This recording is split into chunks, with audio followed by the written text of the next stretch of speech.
Buenas tardes, ¿cómo están? Bueno, anuncios parroquiales. Hoy tenemos la última clase de la unidad 2. El viernes tendríamos un encuentro como para hacer repaso, consultas, y la semana que viene es el parcial. Lo van a tener disponible desde el miércoles y lo van a entregar el viernes. La semana que viene no hay clase. Es la semana que van a destinar a la resolución del parcial.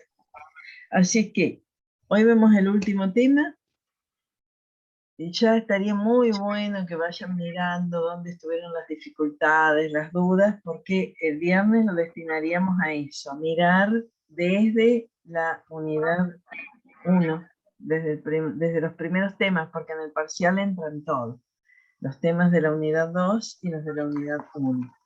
Ahí vamos a sacar dudas respecto también de bibliografía. Bueno, y qué temas entran. Siempre hacemos eso en los repasos, ¿no? Mirar tema por tema con su bibliografía, así no tienen dudas respecto a prepararse. ¿Por qué? Porque si bien es de resolución domiciliaria y tienen 3 días, pero en esos 3 días ustedes tienen que hacer relaciones entre temas o relaciones entre ejemplos y temas. Entonces, si se ponen recién ahí a leer, es como que el tiempo les va a quedar corto. Es mejor que vayan resolviendo los temas, viendo qué cosas no se entienden para después poder elaborar el parcial y salir bien en esa instancia, ¿no? El trabajo práctico número 2, ¿cómo estás, Elizabeth? El trabajo práctico número 2 es como el anterior, se puede resolver de manera individual o en parejas. No sé si algún caso son 3, me parece que no. ¿No es cierto, Betty? No, generalmente son 2. Creo que un caso tengo de 3 chicos. Ah, bien, bien.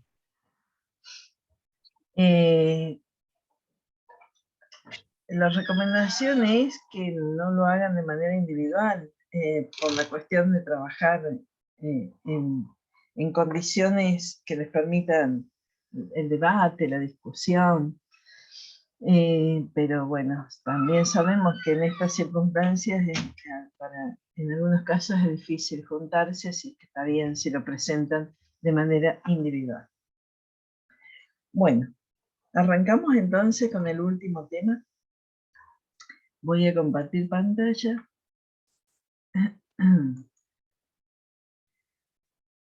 Se ve bien, ¿verdad?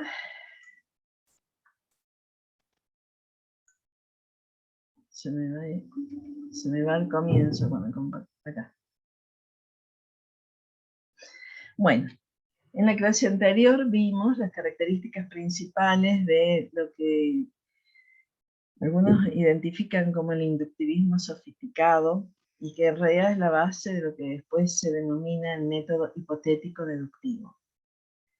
Y lo vimos a eso, incluso relacionándolo con el video que tienen para trabajar en el práctico, el enigma de la isla de Pascua.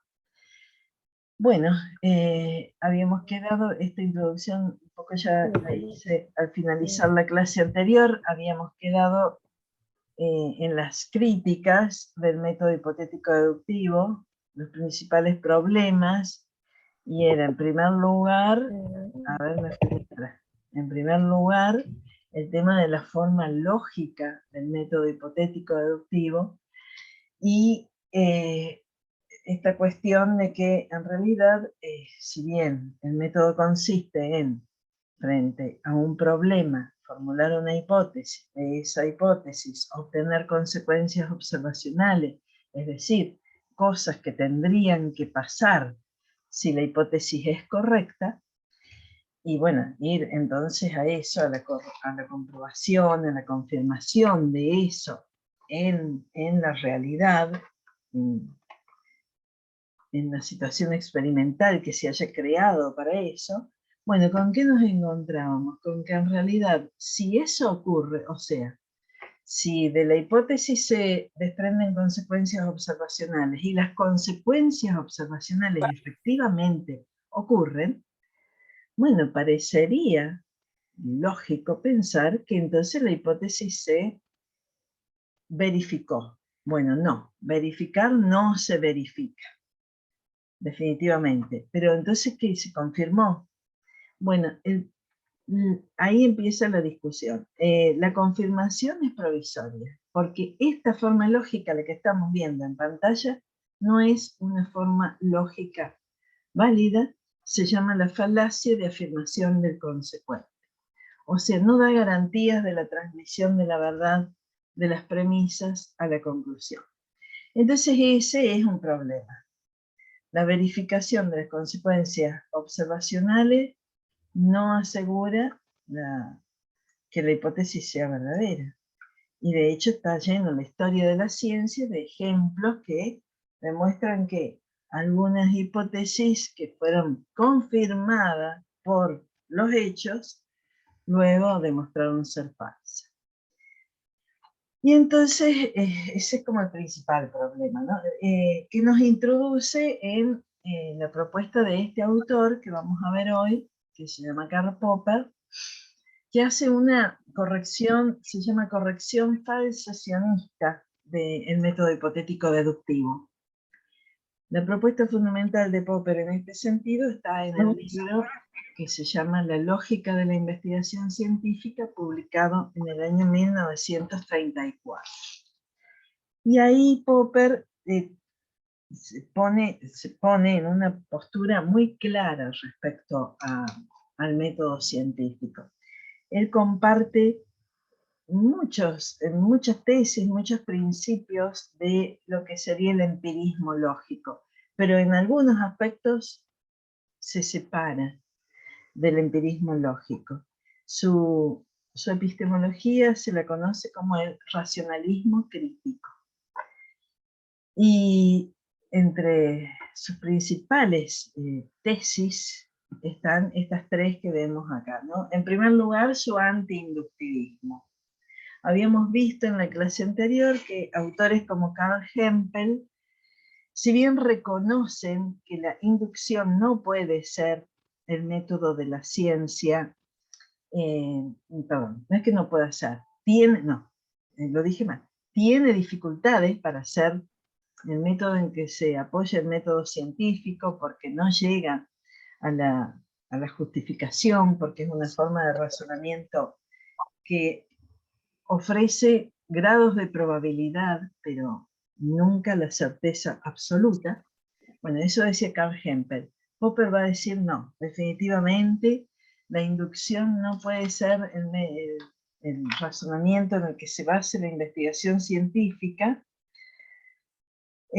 porque la postura de Popper es más definitiva con respecto a la inducción. En realidad la inducción no puede cumplir ningún papel en la investigación científica. Hay que buscar por otro lado, va a proponer Popper. Y entonces no sé si de esto tengo que aclarar algo más, pero básicamente él va a proponer un método que es el método hipotético deductivo, pero va a hacer algunas correcciones respecto a la justificación de las hipótesis. Concretamente lo que él va a decir es que si no se puede usar la inducción, o sea, no tiene sentido usar la inducción porque no puede probar las hipótesis, no se puede pensar que hay algo así como un principio de inducción que sostiene que la naturaleza es constante, es regular y que las cosas se dan siempre de la misma manera. No es así. Entonces él dice, si renunciamos a esto, en realidad hay que encontrar otra manera, desde el punto de vista lógico, de justificar las hipótesis. Pero a su vez hay que aceptar, tenés el micrófono prendido, Leti. Hay que aceptar el carácter hipotético, entonces, del conocimiento científico, porque si no es posible la verificación, de las hipótesis, entonces toda la ciencia, toda la estructura de una teoría, todos los enunciados que conforman una teoría son conjeturas, son suposiciones. O sea, esta es una hipótesis fuerte. Está diciendo que aún ese andamiaje lógico y con todas esas características que le dan fuerza a la investigación científica como la mejor forma de conocimiento de la cultura en la actualidad, aún así tenemos que saber que la ciencia es un conocimiento conjetural e hipotético. Y la tercera hipótesis relacionada con las dos primeras es entonces que si no se pueden demostrar la verdad de las hipótesis, y sí se puede demostrar la falsedad, y la falsedad se puede demostrar de manera definitiva, o sea, si solo hay falsaciones definitivas, entonces el método de la ciencia va a ser falsacionista. No va a ser confirmacionista, sino falsacionista. Esa es la propuesta metodológica de él, el falsacionismo. Porque lo único conclusivo, definitivo, es la demostración de la falsedad de una hipótesis. Bueno, un poco hasta ahí habíamos llegado en la clase anterior. Ahora entraríamos a... Vivi, me parece por ahí que sería interesante retomar la idea de que la ciencia surge de problemas en el método hipotético deductivo y que las hipótesis tienen distintos niveles en ese proceso de contrastación. Cuando hablamos de hipótesis y discutimos el método inductivo o el método hipotético deductivo, nos estamos preguntando por la posibilidad de contrastar hipótesis universales o generales de la ciencia en enunciados opcionales. En este sentido, para los inductivistas, bueno, inductivamente se puede confirmar, ir en pos de la confirmación, o sea, se cuestiona la verificación en el inductivismo ingenuo, en el inductivismo sofisticado hablamos de confirmación, y en el método hipotético deductivo va a ser crítico de esta idea de por inducción lograr una hipótesis universal, porque estas hipótesis en términos teóricos, que es algo que estuvimos trabajando en el inductivismo, ¿no? Creo que retomar estas ideas son importantes para pensar más la contrastación de una hipótesis y pensar que hay una hipótesis que es fundamental, que responde a un problema, y una serie de hipótesis de distintos niveles de generalidad que van a terminar en ese enunciado de observación que es el que estamos todo el tiempo pensando, que para los inductivistas es enunciado de observación neutro, directamente observacional, y se lo critica fuertemente por la carga teórica del enunciado de observación, ¿no? Nada, sí. Eso para pensar un poco más el método hipotético deductivo. Sí, sabes, Leti, que es un poco desparejo el volumen del sonido. Ahora, por ahí se escucha clarito, por ahí no tanto, pero esto que vos marcas, incluso estaba buscando, porque en el texto que ustedes tienen que utilizar hay un esquema. Está en la página 142, donde Popper, cuando habla de la evaluación crítica de las teorías científicas, hace una descripción de esto que vos estás diciendo. Es cierto, nunca lo aclaramos, me parece que no lo suficiente, por lo menos, a esta cuestión. En el método hipotético deductivo, decimos, frente al problema se elabora una hipótesis, y de eso se desprenden consecuencias observacionales. En realidad no es tan simple el esquema. O sea, de la hipótesis se deducen, en muchos casos, hipótesis derivadas. Y en una teoría a veces son muchas las hipótesis, se llaman hipótesis principales, a las que están en el nivel de abstracción más alto en una teoría. De esas hipótesis principales se derivan hipótesis derivadas, y de las hipótesis derivadas se desprenden las consecuencias observacionales. todo este proceso es deductivo, se va pasando de un nivel al otro deductivamente. Ahora, a lo último que se llega es a un tipo de enunciados que Popper va a llamar enunciados básicos. Son básicos en el sentido que son los que van a poner a prueba la hipótesis. Por lo tanto, van a ser enunciados, en muchos casos singulares, que hablan de hechos concretos, espacio-temporalmente definidos, hablan de cosas que se pueden observar de manera directa. O sea, poner a prueba a la hipótesis principal no sería posible, porque la hipótesis principal es del tipo todos los metales se dilatan con el calor. Es imposible someter al experimento a la hipótesis principal.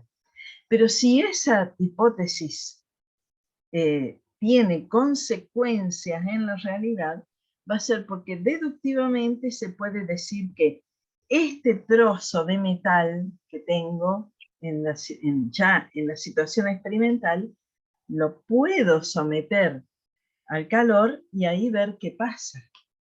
O sea, lo que marca Leti, si es que yo escuché bien, porque escuchaba como cortado,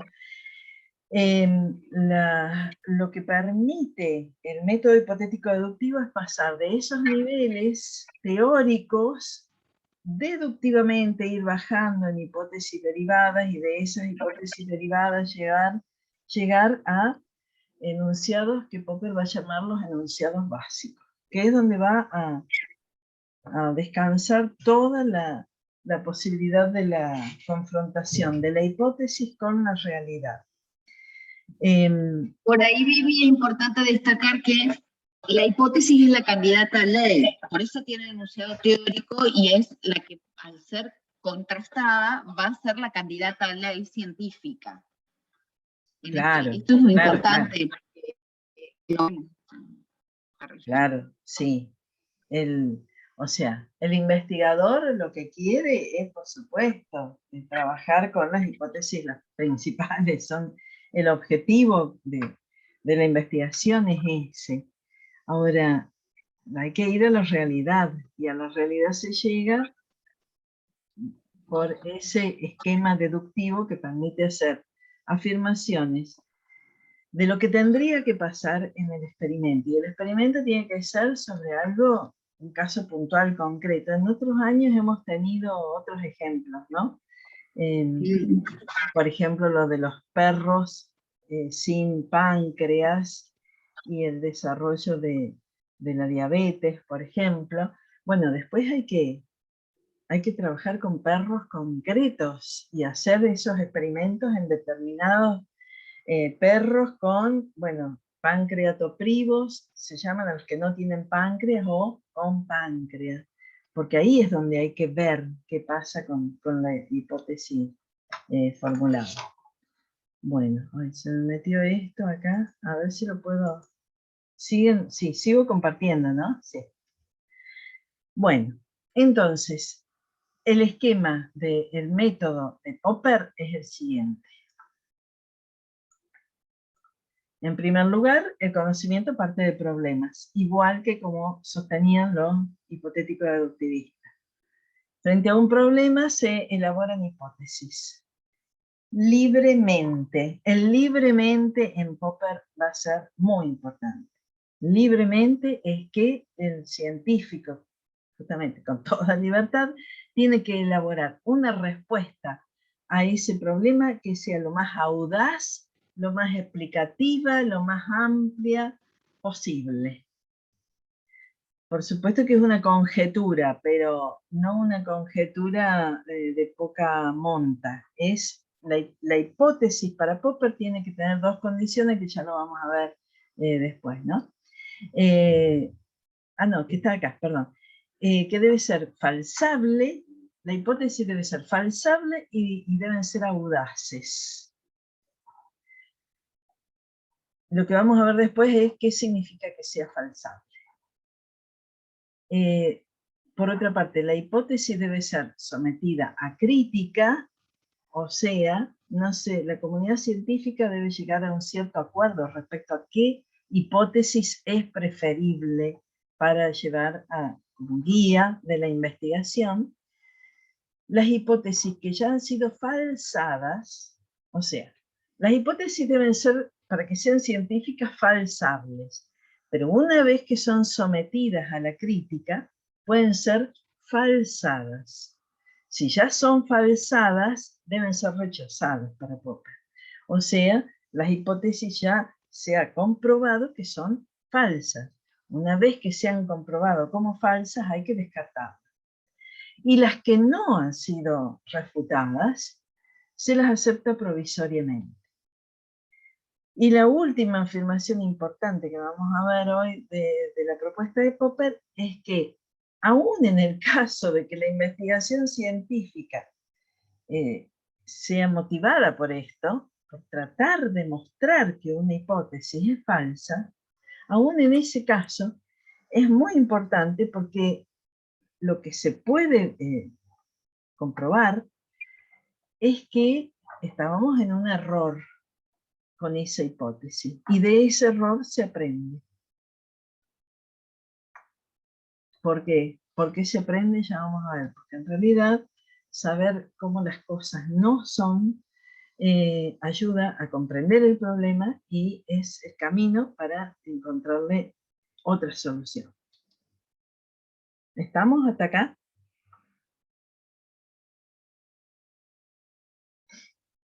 Sí. Sí, bien. El falsacionismo de Popper tiene un basamento en la lógica.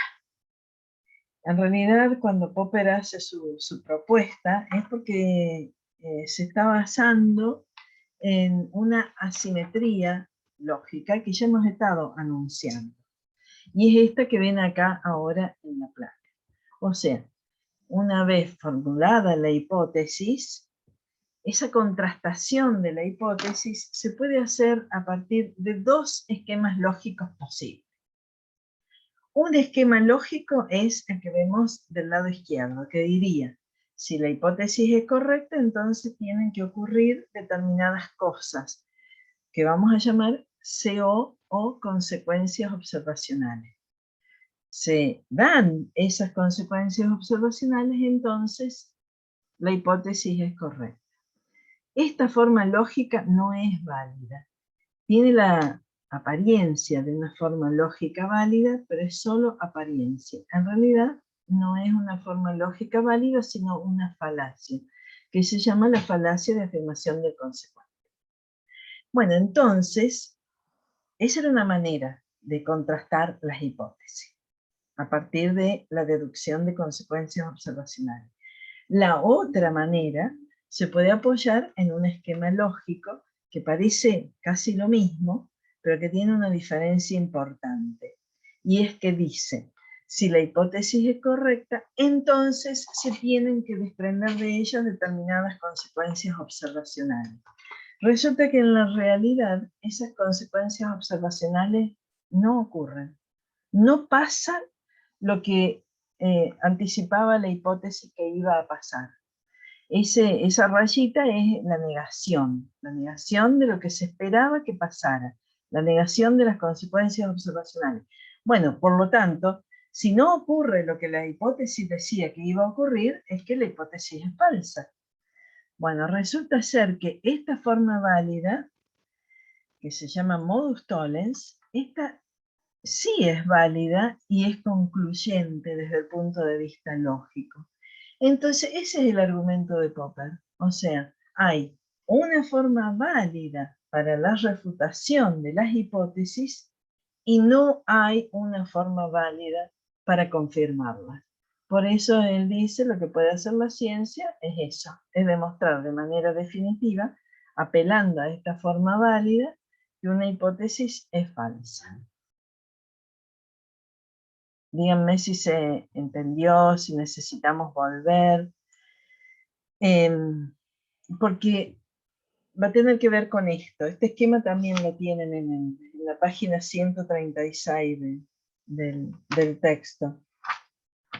Porque esto va a cambiar, aunque este esquema nos parece casi lo mismo que habíamos visto, en el método hipotético deductivo, hay acá una diferencia. Este ya es el falsacionismo de Popper. ¿En qué radica la diferencia? Bueno, básicamente en que Popper dice, partimos del problema, frente al problema libremente, con toda la audacia y la imaginación posible, los investigadores elaboran sus hipótesis. De esas hipótesis se obtienen consecuencias observacionales, pero las que propone Popper son consecuencias observacionales refutatorias, no como las que proponían los hipotéticos deductivistas.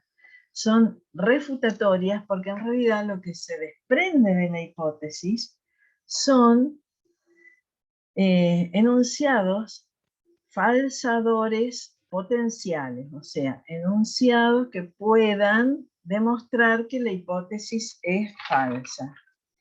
Él va a hacer mucho hincapié en eso, en que las consecuencias que se deben desprender de la hipótesis deben ser enunciados que permitan demostrarla como falsa. Y eso exactamente es lo que va a hacer a la hipótesis científica. Que se desprendan de ella enunciados que puedan demostrarla falsa. Bueno, a partir de esas consecuencias observacionales refutatorias, se hace el diseño experimental. En ese diseño experimental están los enunciados observacionales, es decir, las cosas que en la experiencia tienen que aparecer, y si efectivamente en la experiencia no ocurre lo que la hipótesis planteaba, se produce la refutación. Y la refutación para Popper es definitiva. No hay nada más que hacer ahí. ¿Qué hay que hacer? Y bueno, empezar de nuevo. Nueva hipótesis. Ven que hay diferencia con el esquema clásico del método hipotético deductivo. Acá las consecuencias observacionales no son para confirmar, sino para refutar, y a su vez las refutaciones son tan definitivas que exigen ya no seguir más con esa hipótesis, sino elaborar una nueva. ¿Se entiende?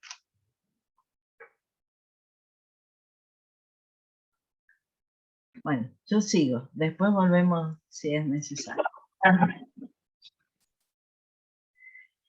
Bueno, y entonces, ¿se acuerdan que, bueno, estamos todavía viendo a los representantes de la concepción epistemológica tradicional acerca de lo que es la ciencia y el trabajo de la epistemología? En esta concepción, ¿se acuerdan que con eso empezamos describiendo a los autores de esta corriente? En esta concepción es muy importante clasificar y hacer una diferencia definitiva entre la ciencia y lo que no es ciencia. O sea, en esta concepción el criterio de demarcación, el límite entre qué es científico y qué no es científico es fundamental. Ellos están buscando un conocimiento confiable, seguro, y ellos piensan que es la ciencia. Y entonces la ciencia no puede ser cualquier cosa. La ciencia es una forma de conocimiento, esto lo vimos cuando empezábamos esta unidad, que tiene un método, ellos hablaban de un solo método, y que tiene criterios que la hacen segura a la hora de, de afirmar sus avances, su investigación. Ese criterio de demarcación para los positivistas estaba puesto en el sentido, ¿se acuerdan?, de los enunciados. O sea, era científica una investigación abocada a cuestiones que se pudieran probar como verdaderas o falsas, porque se trataba de enunciados que se podían someter al control experimental o que tenían la característica de ser enunciados desde el punto de vista lógico, necesariamente verdaderos. Eso decían los anteriores. Ahora Popper va a introducir otro criterio de demarcación entre lo que es ciencia y lo que no es ciencia. Y el criterio está puesto en el tipo de hipótesis sobre las que van a trabajar los científicos. Por eso va a ser muy importante esa tarea crítica de definición en cuanto a si vale la pena avanzar en esa investigación y con una determinada hipótesis. Porque las hipótesis para ser científicas, dice Popper, deben ser falsables. ¿Y cuándo una hipótesis es falsable? Y Popper dice, bueno, las hipótesis son falsables si existe por lo menos uno de esos enunciados obtenidos como consecuencia de la hipótesis que sea contradictorio con la hipótesis. O sea, una hipótesis es falsable si se puede desprender de ella un enunciado que, de ser verdadero, la hace falsa. Porque esa es una característica lógica entre dos enunciados. O sea, hay enunciados que son contradictorios. De manera tal que no pueden ser simultáneamente verdaderos ni simultáneamente falsos. Por eso son contradictorios. Si uno es verdadero, el otro es necesariamente falso y viceversa. Entonces, cualquier hipótesis que se pretenda científica tiene que tener al menos un enunciado contradictorio con ella. Por ejemplo, eso que ven ahí. La hipótesis universal de tipo A, afirmativa, que dice todos los astronautas son alemanes. Esa hipótesis, supongamos, ¿no?, que es una hipótesis, es un ejemplo en realidad. Eso es contradictorio con que haya un astronauta, al menos uno, que no sea alemán. O sea, un enunciado de tipo A es contradictorio con uno O. Estas son todas cuestiones lógicas que nosotros no trabajamos, así que no se preocupen por esto, porque en realidad lo que tienen que tener es el concepto más que toda la denominación. Pero lo que tiene que ocurrirle a una hipótesis científica es que se pueda pensar, a ver, ¿qué sería lo que, de confirmarse, sería contradictorio de manera tal que, si se confirma eso, la hipótesis es falsa? ¿Se entiende?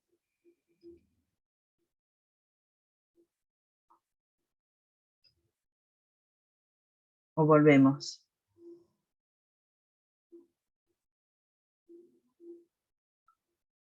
Yo lo entendí. ¿Lo entendiste? Sí, sí. O sea, las hipótesis científicas lo son porque hay una posibilidad al menos de demostrar que esa hipótesis es falsa desde el punto de vista lógico. ¿Y cómo se demuestra desde el punto de vista lógico que una hipótesis es falsa? Si aparece como verdadero un enunciado que sea contradictorio a esa hipótesis. En el ejemplo sería, todos los astronautas son alemanes. Si hay al menos un astronauta que no es alemán, es falso que todos los astronautas son alemanes. En realidad lo que dice Popper es que hay hipótesis, por ejemplo, las hipótesis que hablan de espíritu. ¿Cómo estás, Silvana? Te acabo de ver. ¿Cómo estás? Las hipótesis que dicen que, no sé, por ejemplo, que hay duendes, que en este momento hay duendes en la clase, hay espíritus. ¿Cómo podríamos demostrar que eso es falso? Si hablamos de duendes, de espíritus, ¿qué tendría que pasar para que digamos es falso? Bueno, la verdad es que las hipótesis que hablan de cuestiones así, no hay forma de demostrar ni que son verdaderas ni que son falsas. No hay forma, porque no hay nada que sea de manera contundente contradictorio con eso. Porque siempre está abierta la posibilidad de seguir pensando que la hipótesis es verdadera porque no habría nada que demuestre que los duendes no existen. Tampoco hay algo que demuestre que sí existen. En realidad Popper hace toda una descripción de las hipótesis que no son falsables. No se trata solo de hipótesis que hablan de duendes o de seres que no son, que no tienen una existencia espaciotemporal. No, él dice, en realidad, una hipótesis que es vaga e imprecisa, también es imposible de encontrar cuál sería el enunciado contradictorio con esa hipótesis. Ahí en el libro van a ver que hay un ejemplo. Decir, gran parte de los argentinos presenta trastornos emocionales. ¿Cuál sería el enunciado contradictorio con ese? Bueno, en primer lugar, es vago e impreciso, porque decimos, gran parte de los argentinos. Sí, pero ¿cómo qué es gran parte de los argentinos? ¿Qué es trastornos emocionales? O sea, ¿de qué modo demostraríamos que eso es falso? En realidad no hay forma. No hay forma, porque estamos hablando de una cosa vaga e imprecisa que no me permiten decir, bueno, si ocurre tal cosa, entonces es falsa la hipótesis, porque seguro que hay argentinos con trastornos emocionales, pero tendría que ser mucho más precisa la formulación de la hipótesis, porque al decir gran parte, con que haya un argentino, imaginemos que tenemos la mala suerte y justo lo tenemos al lado, que es una persona muy cercana. Bueno, decimos, ahí tengo un enunciado para confrontar esa hipótesis. Y no, porque la hipótesis ya decía que era gran parte, no decía que eran todos. Es muy impreciso decir gran parte.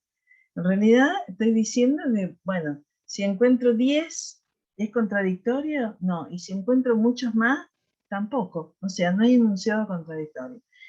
Lo mismo las teorías que explican cualquier estado posible del universo. Los ejemplos en cuanto a esto serían esos también por inespecíficos, ¿no? Esas teorías que dicen que va a pasar una cosa y después cualquier cosa que pase o la confirma o la refuta indistintamente. Bueno, ahí estamos en un problema. Claro, es como dice Leandro, las hipótesis para ser científicas tienen que ser mucho más precisas, tienen que ser formuladas de manera tal que digamos, bueno, este enunciado es contradictorio. Si ocurre esto, si ocurre que todos los argentinos tenemos trastornos emocionales en un 100%, ahí habría una contradicción si decimos que solo el 30% de los argentinos tiene trastornos emocionales. Pero de todos modos, las hipótesis científicas tienen aspiraciones de universalidad. Y trabajar así, con términos imprecisos, con números que no son claros, etcétera, etcétera, no, es obvio que no admite una contrastación definitiva de las que habla Popper, ¿no? Estaba mirando tu comentario, Silvana. Siempre ayuda.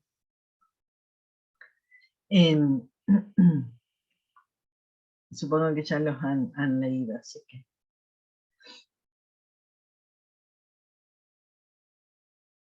Sí.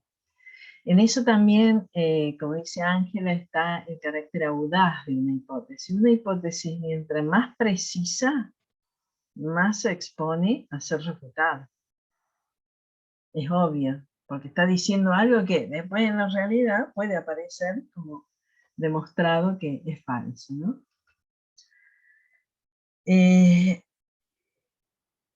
Pensemos que en el falsacionismo, esto último que dice la diapositiva, es que en el falsacionismo de lo que se trata no es de salvar las hipótesis, sino de refutarlas. Entonces, si no me da la opción de refutarla, Popper diría, no tiene valor científico.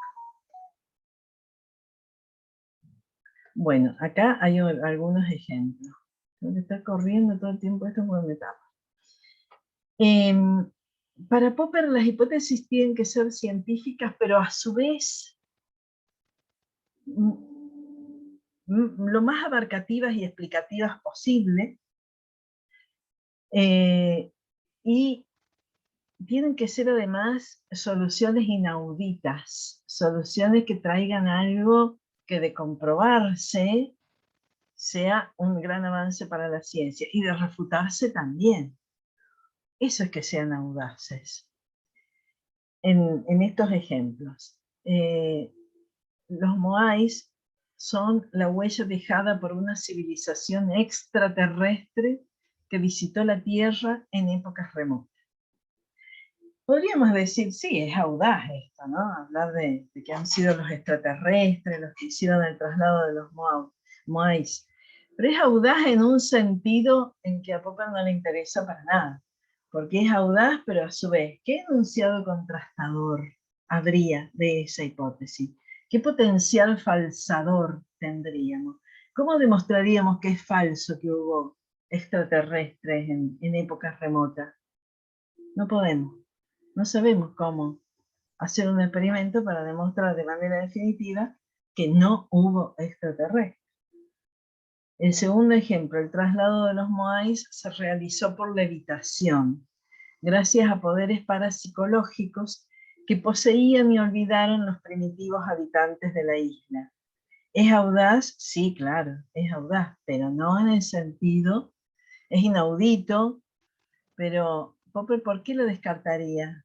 Porque la verdad es que tampoco podemos elaborar enunciados contradictorios con esa hipótesis.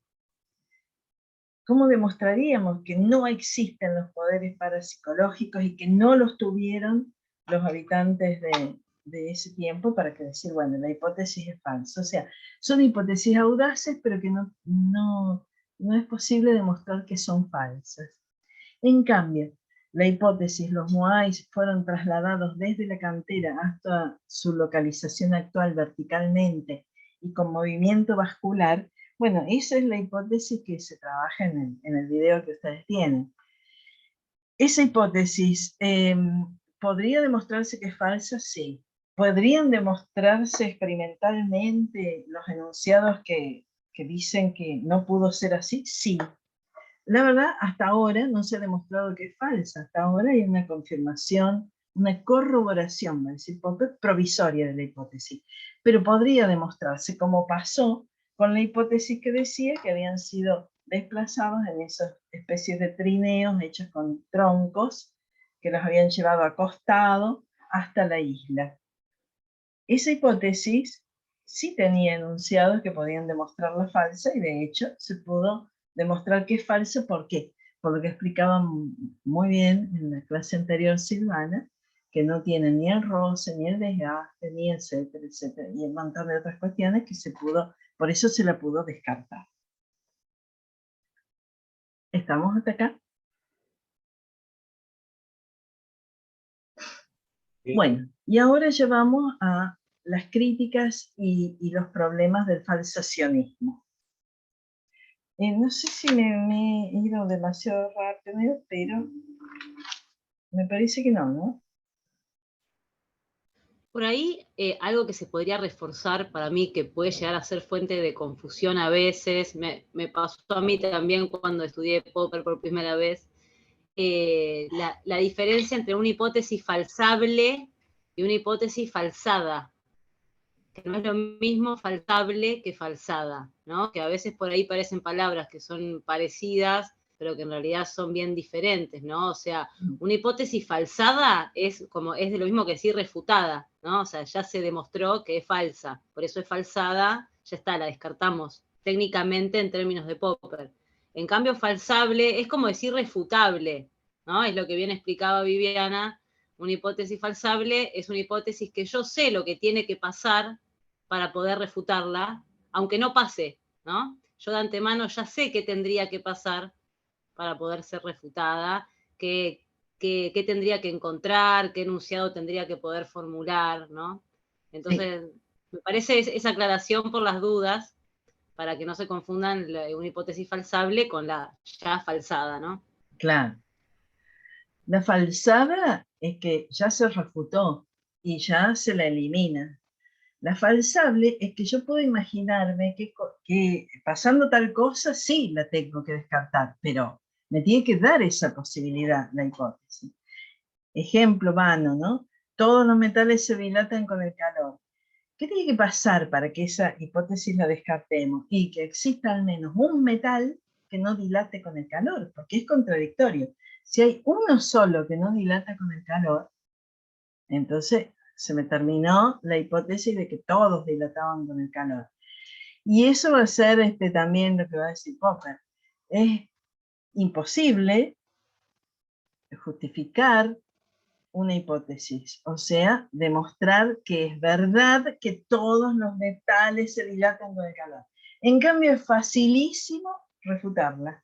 Con uno solo, fuiste, perdiste, se terminó la hipótesis. Entonces, con el sentido pragmático que tiene Popper, de algunas cosas, ¿no? No de todas, ¿qué va a preferir? ¿Dedicarse a qué? El científico, a refutar, porque la refutación no solo es definitiva, sino que es más fácil.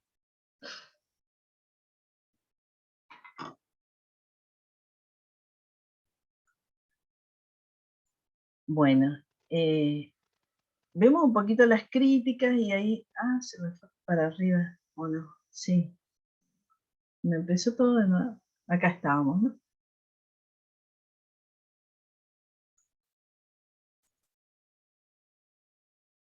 Acá. No, pero me fui al anterior, debe ser. Bueno, ¿cuáles son las críticas y cuáles son los problemas del método que propone Popper? La primera crítica está muy relacionada con la segunda, así que voy a tratar de explicarlo con un solo ejemplo. En ese esquema deductivo que señalaba Leti al comienzo de la clase, de que esto no es tan simple, hay toda una lógica deductiva en una investigación científica, ¿no? Pasamos de las hipótesis principales a las derivadas, de las derivadas a las consecuencias observacionales. Bueno, en definitiva, cuando llegamos a la realidad, al momento crucial de definir la falsación, porque esa es la preocupación de Popper, o sea, definir la refutación de la hipótesis, esa refutación depende de qué? De los enunciados observacionales, de los enunciados que hablan de lo que tiene que ocurrir en la realidad. Ahora, esos enunciados observacionales en realidad son el talón de Aquiles de la propuesta de Popper. ¿Por qué? Porque son los científicos los que deciden cuáles enunciados observacionales van a ser los válidos para refutar una teoría. O sea, él los llama los enunciados básicos.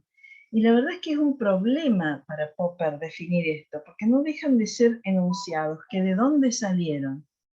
Y salieron de la misma teoría. Y podría pasar que los enunciados observacionales se hayan deducido de la teoría, pero que haya errores en esto de definir que sean esos los enunciados que la ponen realmente a prueba.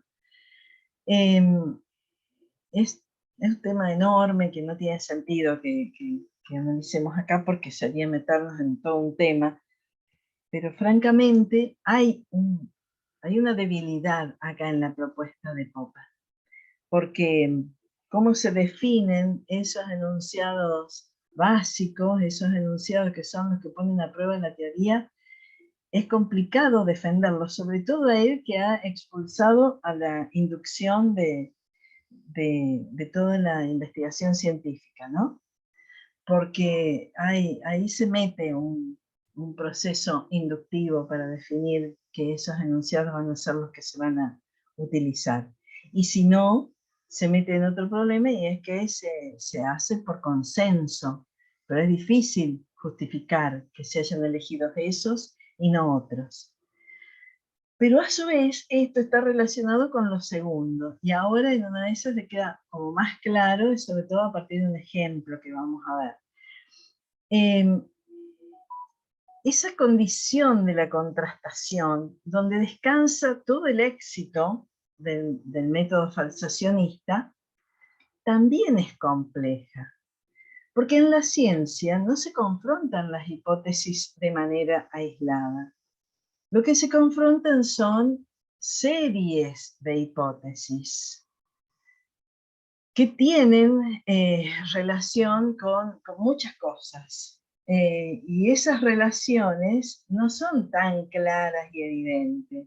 Por lo tanto, cuando se produce la refutación de una hipótesis, no es tan claro qué es lo que ha sido refutado. Para tener idea de qué significan estas dos cuestiones que son muy criticadas del falsacionismo, hay un ejemplo en la historia de la ciencia que es el descubrimiento de la penicilina por el médico Alexander Fleming.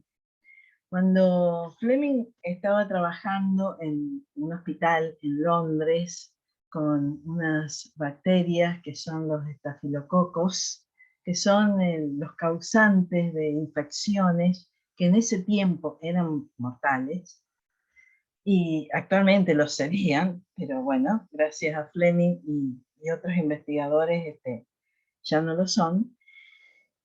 Él estaba investigando en placas de Petri a los estafilococos, al desarrollo de colonias de estafilococos. Parece que Fleming trabajaba en condiciones de mucho desorden, y bueno, y su laboratorio es como que no estaba en las mejores condiciones higiénicas. La cuestión es que empezó a crecer un moho, un hongo, y un día que se pone a acomodar las cuestiones de su laboratorio, se encuentra con que en esas placas en las que estaba estudiando los estafilococos, donde había moho, el moho ese, todavía no estaba ni identificado cómo se llamaba, las colonias estas de estafilococos estaban o muertas o en extinción. Bueno, Fleming se dio cuenta inmediatamente de que ese descubrimiento era tremendo, porque la eliminación de los estafilococos iba a significar también eliminar la causa de enfermedades infecciosas gravísimas en ese tiempo. Bueno, se dio cuenta de que este moho era muy efectivo para que se terminaran los estafilococos, pero claro, era una cosa, un moho, un hongo. ¿Cómo convertir eso en algo que se le pudiera dar a los seres humanos para terminar con la enfermedad? Bueno, inicialmente Fleming estaba muy convencido de su descubrimiento, que fue en el año 1928.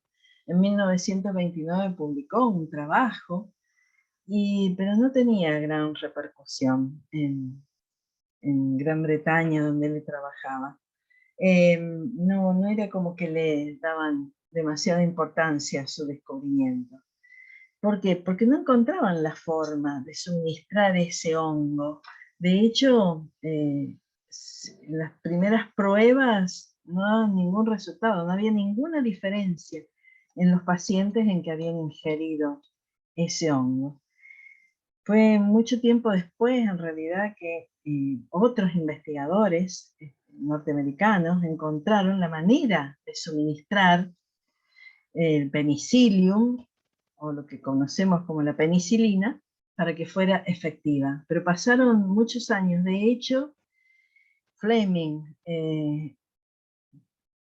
Chain y Flori, que son los químicos que encontraron la fórmula de la penicilina, recién obtuvieron el Premio Nobel de Medicina en el año 1945, o sea que pasaron un montón de años, entre 1929 y 1945, porque lo que no encontraban eran otras hipótesis respecto de cómo suministrarlo. O sea, no lo que, a ver, La hipótesis de Fleming respecto a que el penicillium era efectivo para matar, para combatir a los estafilococos, era correcta. Pero ¿por qué en las observaciones después esto no se cumplía? O sea, si se hubiera procedido a la manera de Popper, Fleming tendría que haber dicho, bueno, no, la verdad que esta hipótesis no lleva para ningún lado, ya está. ¿Por qué Fleming siguió?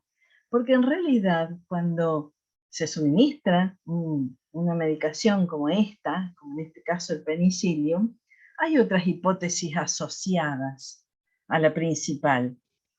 Y es, ¿en qué cantidad? O sea, ¿cuál es la dosis? ¿En qué formato? A veces puede ser simplemente que no se puede suministrar este penicillium con alguna cosa que sea contraindicada o neutralice el efecto de la penicilina. Por lo tanto, cuando hablamos de ese esquema del modus tollens del cual hablaba Popper, estamos hablando de un esquema bastante más complejo, porque el esquema lógico sería si H junto con, H es la hipótesis principal, ¿no? Con otras hipótesis como H1, H2, Hn, si todas esas son verdaderas, entonces se debe producir determinada consecuencia observacional. O sea, si la hipótesis de Fleming es correcta, entonces los pacientes tendrían que curarse.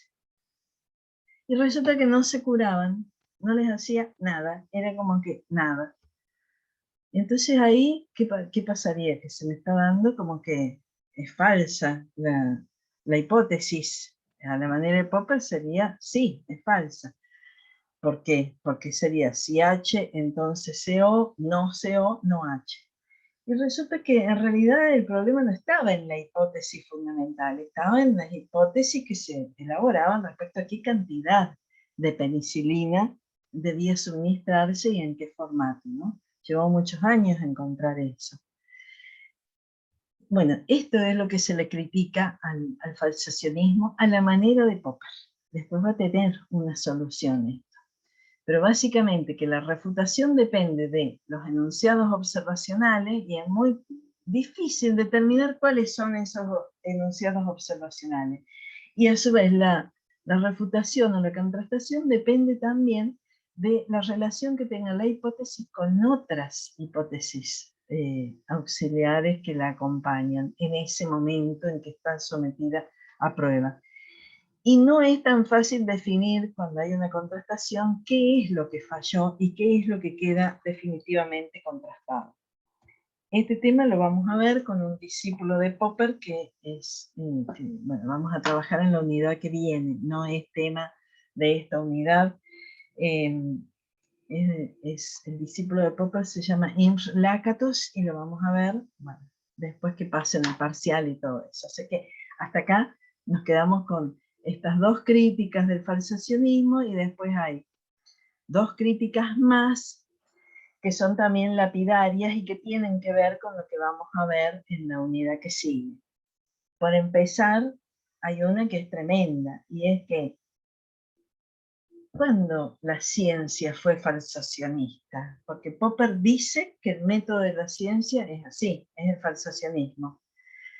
La verdad es que en la historia de la ciencia los investigadores no están dispuestos a renunciar a sus hipótesis tan fácilmente. Cuando ocurren contradicciones o contrastaciones de la hipótesis, los científicos se aferran a su formulación, como hizo Fleming. Fleming no lo abandonó nunca, siguió muchos años, a pesar de que tenía muchos elementos contrastadores como para decir, bueno, me equivoqué y listo. Si aparecen hipótesis audaces, aunque aparezcan también elementos contrastadores, los científicos las defienden. Después lo vamos a ver esto, porque hay que mirar la historia de la ciencia, lo vamos a ver con este autor, con Thomas Kuhn, que, bueno, que estudia la historia de la ciencia y ve cómo el avance de las teorías pasa más por el consenso de la comunidad científica que por sus posibilidades de ser refutadas. Pero bueno, ese es otro tema que no vamos a ver acá y no entra para el parcial, para este parcial. Bueno, y la última crítica fuerte es que las hipótesis principales de las teorías no se refutan, y eso, a diferencia de lo que decía Popper, eso es por decisión de los científicos. Los científicos hacen, bueno, en términos de Lakatos, hacen una protección de las hipótesis principales. Prefieren empezar por considerar que las que son falsas son las hipótesis auxiliares. Sería lo que hicieron Fleming y los químicos que lo acompañaron en esto de encontrarle la vuelta a la penicilina. O sea, en vez de descartar la hipótesis que hablaba de la efectividad de la penicilina, se empezó por ver si el problema no estaba en cómo se le estaba usando la penicilina. Y eso aparece un montón, hay un montonazo de ejemplos en la historia de la ciencia. Y eso contra lo que dice Popper es decisión de los científicos. Son los científicos los que siguen adelante con hipótesis aun cuando aparezcan elementos contrastadores, porque piensan que hay un problema en otro lado, no en la hipótesis fundamental. Y en muchos casos llegan a formular hipótesis ad hoc, o sea, hipótesis que se formulan para eso, para salvar a la hipótesis principal. Ahí van a ver un ejemplo de una comunidad en la que había un problema con la ingesta de pan, que era mortal. Y es nada más que ejemplo, ¿no? Pero sería como pensar la hipótesis, todo el pan o sea, que el pan es un alimento y que es sano. Ahora, ¿qué pasa cuando aparece en un lugar un problema que al comer pan la gente se enferma gravemente y muere? Bueno, hay que formular hipótesis en relación a algo, ¿no? Debe tener que ver con que está contaminado el trigo o el agua, o bueno, que algo se está haciendo mal, porque si no, tiene que haber una explicación para eso. Y sería un poco esto lo que pasa con las hipótesis ad hoc. Las hipótesis que se van formulando, bueno, busquémosle la vuelta. A ver, ¿qué pasa con este pan en esta comunidad? Y son hipótesis que al momento de formularla, no importa que si están comprobadas o no, se las usa para salvar la hipótesis fundamental. Porque los científicos, a diferencia de lo que dice Popper, tienden a defender sus teorías. Las defienden y durante muchos años. Entonces, en realidad, y para ya cerrar esto, lo que podríamos decir es que el falsacionismo describe de una manera muy minuciosa, muy prolija, el carácter de las hipótesis científicas, cómo lógicamente pueden ser sometidas a la contrastación y llegar a resultados definitivos si aparece la refutación, pero que todo esto tendría más que ver con lo que la ciencia debe ser que con lo que la ciencia realmente es. Y esa tremenda crítica, esa sería la principal crítica de todas, esa tremenda crítica tiene que ver con esto que, bueno, va a aparecer con toda la fuerza en la clase que viene. En la clase que viene, no, en la unidad que viene, no va a ser la clase que viene. Sí, va a ser como clase, pero no va a ser... el viernes vamos a hacer repaso de estos temas, ¿no? Después vamos a tener el parcial y después vamos a empezar con lo que es la mirada sobre la ciencia, sobre lo que la ciencia realmente es. Porque estos autores, los que estuvimos viendo, están viendo las cuestiones lógicas, las cuestiones metodológicas. Concretamente están viendo lo que la ciencia debe ser. Lo que vamos a ver a partir de la unidad 3 es lo que la ciencia realmente es. Pero para hacerlo vamos a tener que mirar la práctica científica y la historia de la ciencia. Pero bueno, como les decía, eso es un tema que viene después. Ahora nos quedamos acá. Este es el momento en que ustedes nos pregunten, nos consulten. Y si no, vamos a tener la clase del viernes para todo, para consultas, para que definamos en algún caso si tienen dudas respecto de la bibliografía. También podemos hablar de cómo va a ser el parcial y esas cosas que siempre quieren saber en las inminencias de los parciales, ¿no? Profe, ¿el parcial es la otra semana? Es la otra semana, es de resolución. Bien, dejo de grabar.